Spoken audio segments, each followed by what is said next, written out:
In the history of Silicon Valley, startups fail every day, but usually they fail quietly. Quibi did the opposite. They raised $1.75 billion before launching a single product. They convinced the smartest investors in the world, Disney, Alibaba, Goldman Sachs, to hand over a fortune. They hired the biggest celebrities on Earth. And then, in just 6 months, they incinerated almost all of it. That works out to roughly $9 million lost every single day. This isn't just a story about bad timing or a pandemic. It is a masterclass in hubris, ego, and completely misunderstanding how human beings use the internet. This is the autopsy of Quibi. To understand Quibi, you have to understand Jeffrey Katzenberg. He is a Hollywood legend. He revitalized Disney animation with The Lion King and co-founded DreamWorks. For decades, he relied on his golden gut, his instinct for what audiences wanted. His thesis was simple. Video quality has improved on mobile, but the content hasn't. He believed people wanted Star Wars production value, but in 7-minute chunks. He called it quick bites. To build the tech, he hired Whitman, the former CEO of Hewlett-Packard and eBay. On paper, it was the dream team. Hollywood storytelling meets Silicon Valley engineering. But inside the company, it was a war zone. Reports surfaced that Katzenberg and Whitman clashed constantly. It was a culture clash, old Hollywood hierarchy versus tech agility, and neither side understood the actual user. They were so focused on their own vision, they never stopped to ask if anyone actually wanted it. So, what did $1.7 billion buy? Quibi launched with 50 original shows. And the lineup was bizarre. The most infamous example was a show literally called The Golden Arm, featuring Rachel Brosnahan. It was a horror anthology about a woman obsessed with her gold prosthetic arm. It became a laughing stock on Twitter, but not because people watched it on Quibi. They watched pirated clips, making fun of it. That's how broken the strategy was. They spent up to $100,000 per minute of footage. They treated these short clips like blockbuster movies, pouring money into sets, special effects, and A-list actors. But here is the disconnect. On mobile, people don't want polished, fake perfection. They want authenticity. They want Mr. Beast, or TikTok trends, or live streams. Quibi was trying to serve caviar to people who just wanted a bag of chips. They completely misjudged the entire mobile video ecosystem. This brings us to the single dumbest technical decision in the history of social apps. Quibi disabled screenshots.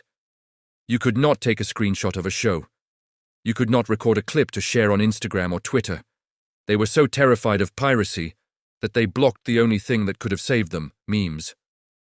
Think about how The Mandalorian became a hit. Baby Yoda memes took over the internet, free marketing. Quibi actively prevented this. They built a walled garden that nobody wanted to climb into. Instead, they focused on Turnstyle, the tech that let you rotate your phone to see a different angle. It was cool engineering, but it forced directors to shoot everything twice. It was a gimmick that made content production a nightmare without adding any real value to the viewer. It was a classic case of a feature looking for a problem, instead of the other way around. Then came the marketing. Quibi spent millions on a Super Bowl ad.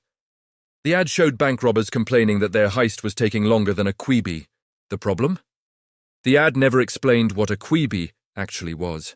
Was it a food delivery app? A taxi service? Nobody knew it was a streaming service. It was one of the most confusing and expensive commercials in recent memory.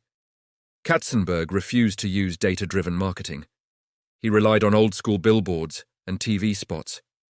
Meanwhile, his target audience, Gen Z and millennials, were on TikTok and YouTube, ignoring billboards entirely. He was using a 1990s playbook to reach a 2020 audience, and it was a complete disaster. The marketing was just as out of touch as the product itself.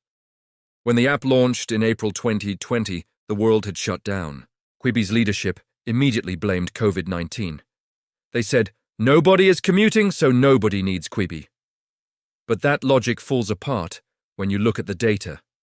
Netflix, Disney Plus, and TikTok had their biggest growth years ever during the pandemic. People were glued to their screens. The problem wasn't the pandemic. The problem was that Quibi didn't have a TV app at launch. When people were stuck at home, they wanted to watch on their 50-inch TV, not their 5-inch phone. Quibi forced them to squint at a tiny screen while sitting on their couch. It was an astonishing oversight. They built a premium service for on-the-go viewing at the one moment in history when nobody was going anywhere. By October, just 6 months after launch, Katzenberg and Whitman announced the shutdown. They returned what was left of the cash, about $350 million, to investors. The final insult? Roku bought Quibi's entire $1.7 billion content library for less than $100 million. They bought the content for pennies to fill out their own free channel. Quibi is the ultimate proof that money cannot solve a product-market fit problem. They built a solution for a problem that didn't exist, sold it at a price nobody wanted to pay, and marketed it to a generation they didn't understand. Was Quibi the worst investment of the decade, or does that title belong to someone else? Let me know in the comments below, and don't forget to like and subscribe for more deep dives into the business of failure.